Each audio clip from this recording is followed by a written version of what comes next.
I remember not long ago, I bumped into a lady and she used to work in the building for the last 30 years. And she was in the heritage staircase and she was like, wow, I've walked this stair every single day and I've never even looked at it properly. These landmark projects, you're always a little bit concerned. They're public buildings which, often people are either demolishing or privatising. And so it was just so lovely to have that exchange and actually realise that people understand what we're doing is we're actually just giving these buildings a new lease of life.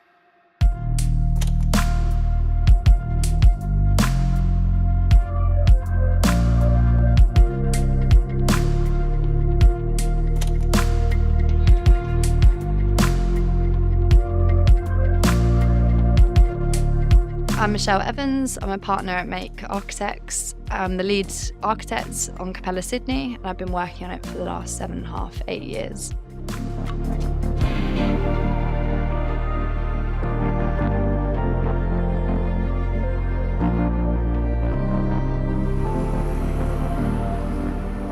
Capella Sydney is located in the city of Sydney, 400 metres from Sydney Harbour, so just south of Circular Quay.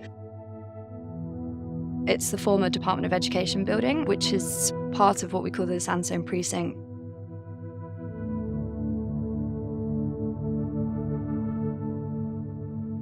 The original brief was very succinct in keeping with Capella as a brand. And that is to tell stories, to bring to life the building, pay homage to the heritage, but also to showcase what Sydney and Australia hospitality is all about. My name is Mark von Arnhem, and I'm the General Manager of Capella Sydney.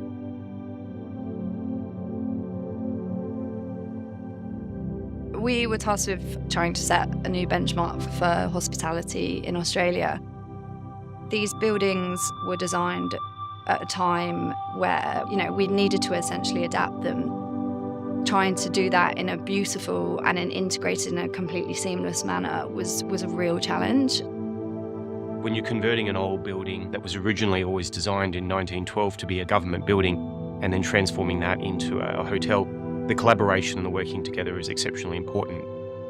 The process started with choosing of a wonderful architect in Make and then combining that with a wonderful interior design company, Art Studio.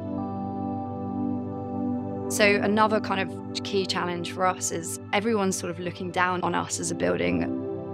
It wasn't just about designing the 4 elevations, but it was also about designing what you're seeing from above, what we call the 5th elevation.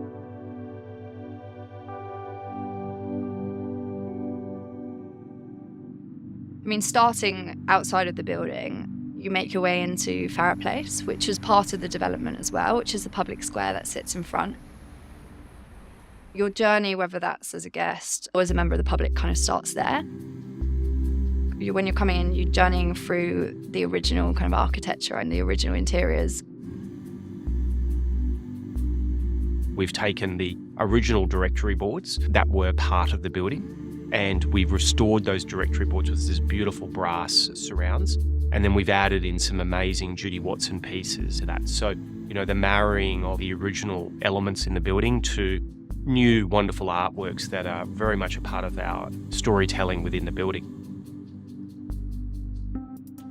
You then have the reception and then through to Aperture, which is essentially the new courtyards, which is an all-day dining.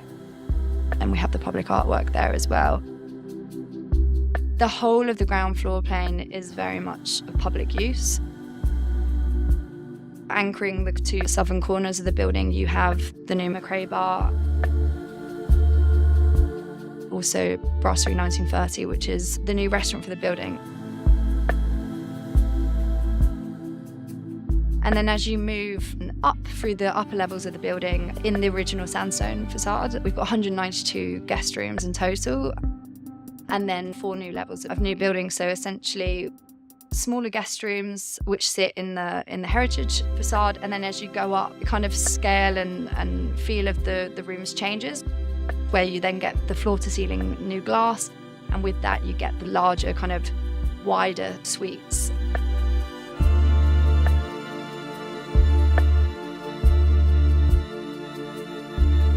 The other main space is up on level 6, which is the wellness.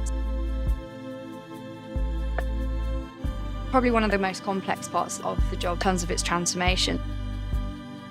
We've taken those heritage lanterns and they've very much informed the spaces that sit below them. So under the larger lantern, we've put the pool.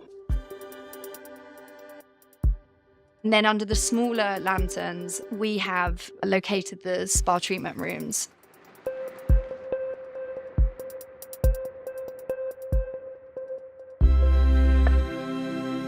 What makes it truly amazing is watching people's faces light up when they walk in.